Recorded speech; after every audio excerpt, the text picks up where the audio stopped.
మనిషిని ఆలోచింపజేసే సరదా కల్పిత కవిత మీకోసం. ఎవరిని ఉద్దేశించింది కాదు, ఎవరిని కించపరచడానికి కాదు. ఓ మనిషి, మంచిపై చెడు విజయభేరి మోగించేలా ఉంది నీ ప్రవర్తన. నాడు చెడును పారద్రోలేందుకు టపాసులు పేలిస్తే, నేడు చెడును పక్కలో ఉంచుకోవడానికి టపాసులు పేలుస్తున్నావు. దీపావళి పేరిట ఎంత శబ్ద కాలుష్యం, ఎంత వాయు కాలుష్యం. నీ తరం బ్రతికితే సరిపోతుందా?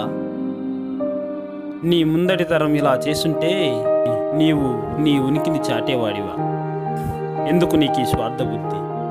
నిన్ను పుట్టించిన తల్లిదండ్రులు నీకు పచ్చని ప్రకృతిని ప్రసాదిస్తే, నిన్ను కన్న తల్లిదండ్రులు నీకు ఆయురారోగ్యాలని ప్రసాదిస్తే, నీవు నీ బిడ్డలకు కాలుష్యాన్ని ప్రసాదిస్తావా? కాంక్రీటు జంగల్నిస్తావా? నీ బిడ్డలకు ఆయువు తీసే రోగాల్ని ప్రసాదిస్తావా? నీకు పుట్టుకతో ఏ రోగము నొప్పి తెలియవు. నీకు పుట్టే బిడ్డకు మాత్రం పుట్టుకతో పసరికలు, మధుమేహము. నీవు చేసే చేష్టలు మానుకోవు, కానీ ప్రతికూల పరిస్థితి ఎదురైతే మాత్రం తెల్లమొహం వేస్తావు.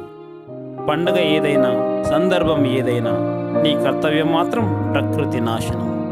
వినాయక చవితులంటూ నీటిలో కరగని రసాయనాలు, దీపావళి టపాసులంటూ గాలిలో కలిసిపోయే విషవాయువులు, హోలీ అంటూ రంగురంగుల రసాయనాల వాడకం మనిషి జీవితానికి వేస్తున్నాయి నరకానికి పూలపాటు. నీవు సృష్టించిన మరమనిషే నిన్ను చూసి అసహ్యించుకునే రోజులు దగ్గరలోనే ఉన్నాయి. అయినా నీవెందుకు మారవు? మారకుంటే లేదు మానవ జాతికి మనుగడ.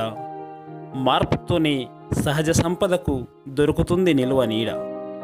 మారకుంటే కాలుష్య కోరలే నిన్ను శిక్షించి పంపుతాయి మృత్యువుడికి. ఓ మనిషి, మంచిపై చెడు విజయభేరి మోగించేలా ఉంది నీ ప్రవర్తన.